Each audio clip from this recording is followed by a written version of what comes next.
Urban Therapy with Sun 752, and this is your daily go getterism number 851 for January 31st, 2017. Tonight, I want to talk to y'all about having a lot on your plate, more than you can eat. When you have a lot on your plate, it's like when you're either taking on too many responsibilities or you have too much on your mind. You've been keeping a lot of things bottled up inside, to the point where you feel overwhelmed, almost burned out. You've been burning the candle at both ends, and you're kind of like at the end of your rope. But because you're used to taking on this type of burden, this type of responsibility, doing this on a regular basis, like acting like the Rock of Gibraltar or whatever, acting like you're just the type of person that can carry loads heavier than even the size of you, sort of like an ant. Like a small ant, an insect ant, can carry things that are, I think, 10 times its size, even heavier than it is. So it's really strong. And some of us, we take on the persona of an ant, so we carry things that are much larger than we are, and we drag around things that are much heavier than we are. So it gets to the point where because everything has a beginning and an end, you can feel at times like you're close to the end of things, and you have to decide for yourself what you're going to do about it. How are things going to play out ultimately? Oh boy.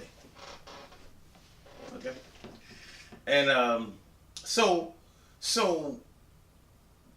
the question becomes: why do we Why do we accept so much responsibility? Why do we try to cut ourselves in two, try to be in two places at one time, obligate ourselves to do things for more people than time will possibly allow? Cut ourselves out of sufficient rest and sleep, and really just run our bodies into the ground, and also run our minds and our emotions into the ground.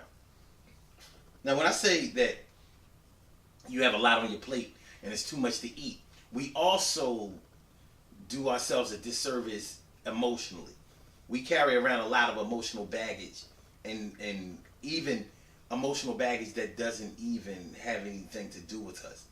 Sometimes, along with keeping our own secrets, we keep the secrets of other people. So when you're keeping the secrets of other people, you have like a greater obligation than you do to yourself, because more lives are going to be affected by the secrets that you are keeping than just yourself.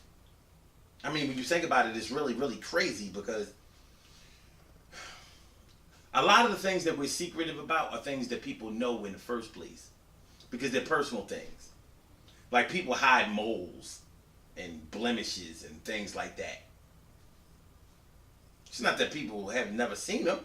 It's just that we won't allow people to see them until we're in private. But people know that they're there. It's just something that we have to deal with. And you have to ask yourself, why do we do it like that? Like, why do we allow our insecurities to take hold of us like that? But that's one thing. And then there are things that we have done, maybe with people or to people, that you gotta keep that on low. Like, look, I ain't get caught for that, and I might feel bad about that, and I really do feel bad about that, but I'm gonna have to handle that in prayer, because I ain't ready to take that heat. I think I'm gonna chill. Yeah, but chill.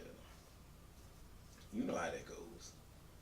It's a tough situation, but it's a situation that a lot of us are familiar with, and we got to deal with it.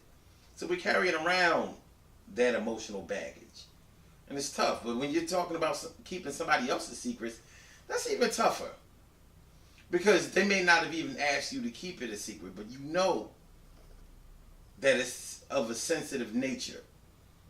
So recognizing that lives could be shaken up and really hurt in the process, you decide to keep that on the low. But you're carrying that around along with the other stuff that you've been carrying of your own, and it gets really, really heavy. The load gets heavy. So what do? The time comes when you have to unload some of that baggage. It gets too heavy. and it's dragging you down and preventing you from getting any farther. So with the responsibility load, there comes a time when you just have to drop off some of those bags. Stop trying to carry them around all at the same time. Break it down into 2 trips. You know how, like, when you go to the grocery store and to get food or whatever, and you think that you have enough strength to carry all of the bags from the car to the house, and it makes it harder because you might have so many bags in your hand that you can't even get your keys out. That's probably just me doing that kind of stupid shit. But I do, you know, but it would be more efficient to just make 2 or 3 trips. But you're lazy and energetic at the same time, so you're too lazy to make 2 or 3 trips, but you're energetic enough to spend all that energy with 1 trip. It's better to break it down. Break it down into a few trips and make it easier for yourself. Lighten the load. Lighten the load. Ask somebody else to help you. Oh, that would just be too much, right? But yeah, you have to lighten that load of responsibility.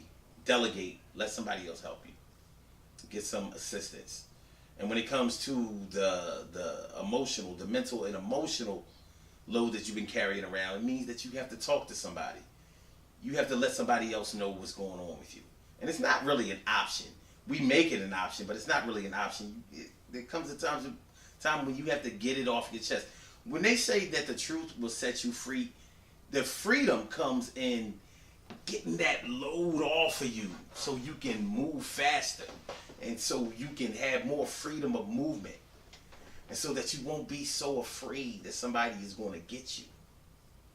It frees you. It frees you from being blackmailed. It frees you from being extorted. Because when people know that you would rather keep some things secret, they take unfair advantage of you, and will have you doing things for them that you wouldn't ordinarily do if they didn't have a threat being held over you. Too much on your plate. A lot on your plate, too much to eat. Take some off your plate so you can have a decent meal. Good things happen to those who wait. Great things happen to those who grind. And anything can happen to those who go for theirs. So go hard, go for yours. And remember, listen, when it all comes down to it, you only have 2 hands. You're only one person. You can't do everything yourself, even though we fool ourselves into thinking that we can. Lighten the load a little bit. Ask for some assistance. Break things down into a more manageable way. And as you manage things in your life, that means that you are managing your life. And the better your life is managed, the better you can perform. And when it comes to your emotional baggage, your emotional, the things that you've been carrying around and that are dragging you down emotionally, talk about it. Let some, you listen. You gotta trust somebody in your life. A lot of people keep from trusting somebody, but you have to. You gotta trust somebody. You can't live your life thinking that nobody is gonna do right by you. Now be careful who you speak to, but you gotta trust somebody, man. Tomorrow night on the Urban Therapy with Sun show. Oh, tomorrow night on the Urban Therapy with Sun show, February 1st is going to be blazing. John Blazkowski tomorrow. Tomorrow night we're talking about self-hate. Hating what you see in a mirror. That's the title of the show. Hating what you see in the mirror. So we're going to talk about all types of insecurities that we have. We're going to be talking about how black people treat each other because of the image of ourselves that we hate. It may not even be that we hate the way we look, but at the same time we hate who we are because of the way we look. It sounds similar, but it's not exactly the same. Our self-hate has us murdering each other, distrusting each other, setting each other up for failure, dissing each other, plotting against each other, plotting against each other for our enemies. We have the Stockholm syndrome all up in our area. If you don't know what Stockholm syndrome is, that's like when somebody has used you and abused you, and instead of blaming them for your problems and your condition, you actually get on their side and take up for them. So that's what we do with our enemy. That's what we do with our oppressors. And a lot of that comes out of our self-hate. So make sure y'all listen to the Urban Therapy with Sun show tomorrow night, 8:30 p.m. Eastern Standard Time. February 1st, 8:30 p.m. Eastern Standard Time. Same call-in number as the Daily Go Getimism show, which comes on 6 a.m. Eastern Standard Time. You know, every day. But this comes on, but the Urban Therapy with Sun show comes on Wednesday night, tomorrow, February 1st, Wednesday night, 8:30 p.m. Eastern Standard Time. Call-in number is 319-527-6199. Once again, the number to call is area code 319-527-6199. Listen online, blogtalkradio.com/Sun752. Peace.